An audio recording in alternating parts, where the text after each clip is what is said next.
I do have the privilege to introduce you Vladi Luxuria, that is an Italian actress, writer, politician, and television presenter.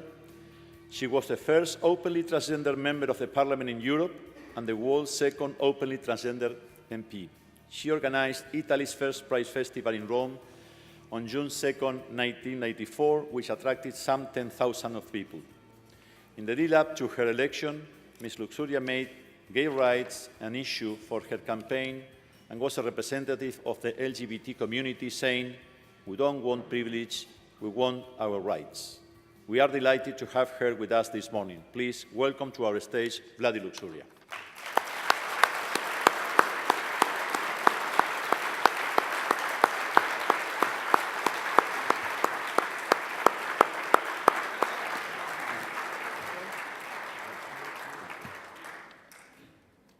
It is not my beard, yeah. Okay, so, hi everyone.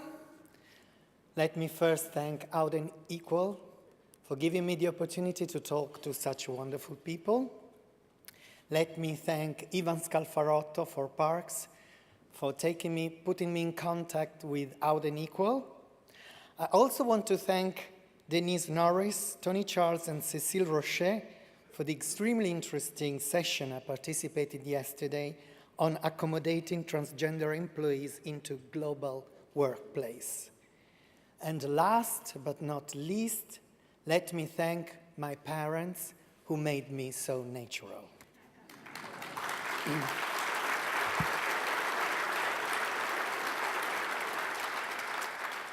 Okay, I want to start my speech thinking positive, okay? Things have changed. The world we live today is better than the world other people like me happened to live in the past. The word transsexual was coined around the middle of last century, while the word transgender was used around the end of last century. The word transphobia, like homophobia or lesbophobia, is very recent in common use. Why? Because we were not considered normal. And it was normal for normal people to denigrate us, to beat us, and even to kill us. There was no need to have a word to define this negative behavior towards us. Well, if this is normality, let me tell you, I don't want to be normal. I prefer to be special the way I am.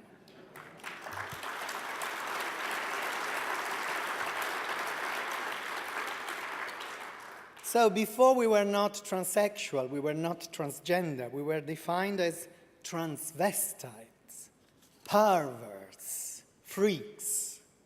We've been condemned to death, confined in mental hospitals, put into jail. We've been treated with electroshock because somebody thought we could be cured. The fact is, these people, these missionaries of compulsory gender conformity, never managed to make us different. They only managed to make us more miserable. In Italy, the country I come from, not centuries ago, but in the 70s of last century, there was an article called Article 1.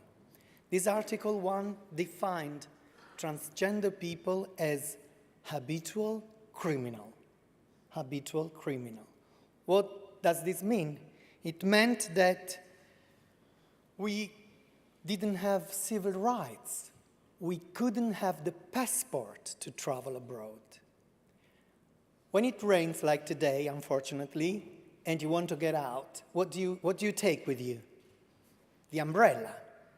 We couldn't take the umbrella with us when it rained because it could be considered as an offensive weapon. The umbrella, an offensive weapon. I wonder if tweezers were also considered as an offensive weapon. Can you imagine transgender people holding a pair of tweezers, menacing humanity? We will pull out all of your hair. Terrible, terrible.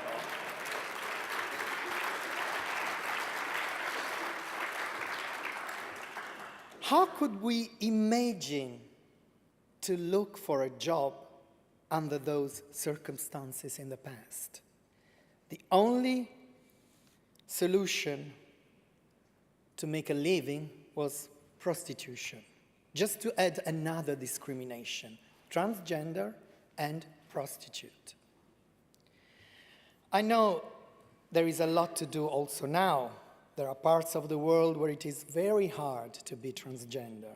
But today, thanks to science, to surgery improvements, to a more open mentality, advanced laws in lucky countries, and initiatives like this, thanks to Out and Equal, to the sponsors, we must have to answer to the question, can transgender people have the right to work like anybody else? Well, the answer must be yes, we can. There are countries like United Kingdom and Spain where you can have a gender reassignment even though you didn't have a genitalian change. In Italy, it is not possible. In many countries, it is not possible. During my experience in the parliament, I tried to have a proposal of law to make it happen, but I didn't have the time.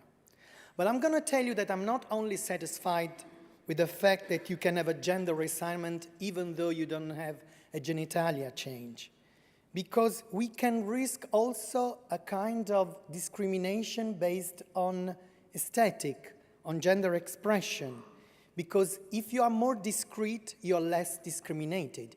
If you are more masculine, if you are transitioning from female to male, or if you are more feminine, if you are transitioning from male to female, you can be more discreet. I want a cultural law, a cultural work together with a law to make it possible, even for a very feminine or a very masculine transgender, to have the chance to talk with their colleagues about their past if they want to. I know, I'm sure, that many of you here know what it means to be discriminated. There are many gays, lesbian, bisexual, and transgender people who don't come out because they are afraid to be discriminated. How can I blame a young gay man who do not have the nerve to come out in a country like Iran, where he risks to be hanged out in a public square? For many of us, it is not a fear, it is a terror.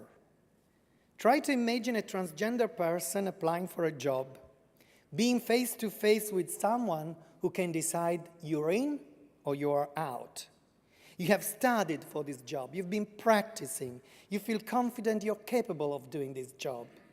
But in those moments, tension is so high. I know on these occasions, tension is high for everyone, for straight people, for everyone. But especially when there is crisis and lack of job. But we, as transgender, feel that we need to show not only the ability to deserve this job, but that we have the dignity and the right to deserve a place in society, a place in the sun. It is hard to demonstrate you've been discriminated when they say, okay, thank you, we'll let you know, while you can see the embarrassment, if not the disgust, in the eyes. The same happens if you already have a job and you start your transition while having a job. Mobbing, isolation, not only obstacles to get a higher position in your career, but often a compelled change of work in order to make you avoid a contact with the public. I want, nevertheless, keep on thinking positive. I'm glad it's not always so. There are managers, leaders, companies that prefer meritocracy to discrimination. Enlightened employers who know that if an employee works fully realized for what he or she is, you are given the chance to be more productive, and this means more money for the company. In Italy, transgender associations, together with CZL Union and UNAAR and Office Anti-Discrimination, are making all possible efforts not to make an opposition between the two words transgender a work.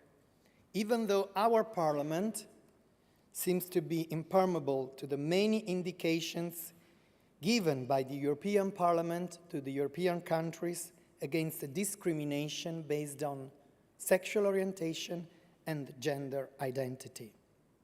Transgender people must have the possibility to show the capacity in different fields, and I am a living example, because I've been working on television, in theater, on the radio. I am a writer. I'm writing my 4th book. I have been a member of the Italian Parliament, and what's more important, I'm also very good at gathering grape to make wine. I think I'm the only person in the world who has won the election in a parliament and a TV reality show. I won also a TV reality show called Survivor, where I had to starve for 2 months and a half on a tiny little island scattered in the Caribbean Sea, learning how to fish and how to deal with mosquitoes. And I have to admit that mosquitoes can be more annoying than transphobic people.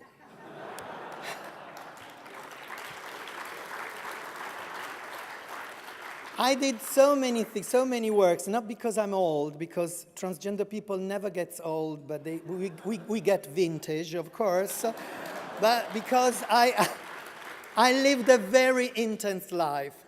I've also been a teacher at school. Yes, I remember the first day I met the head of the school, the headmaster. He looked at me in the face and he said, "Oh, we were waiting for Mr. Vladi." And I said, "I am Vladi." And the headmaster was shocked at first. There was a crucifix hanging on the wall behind him. And so he looked at me, he looked at the male name on the documents, and he looked at Jesus asking for help. But I gave him help. I gave him help. I just told him that I was a transgender, and all I wanted to do is my best to teach with love and passion. It has been a wonderful experience. Students have loved me. I had no problems, no discriminations. Have I been just lucky? I don't know.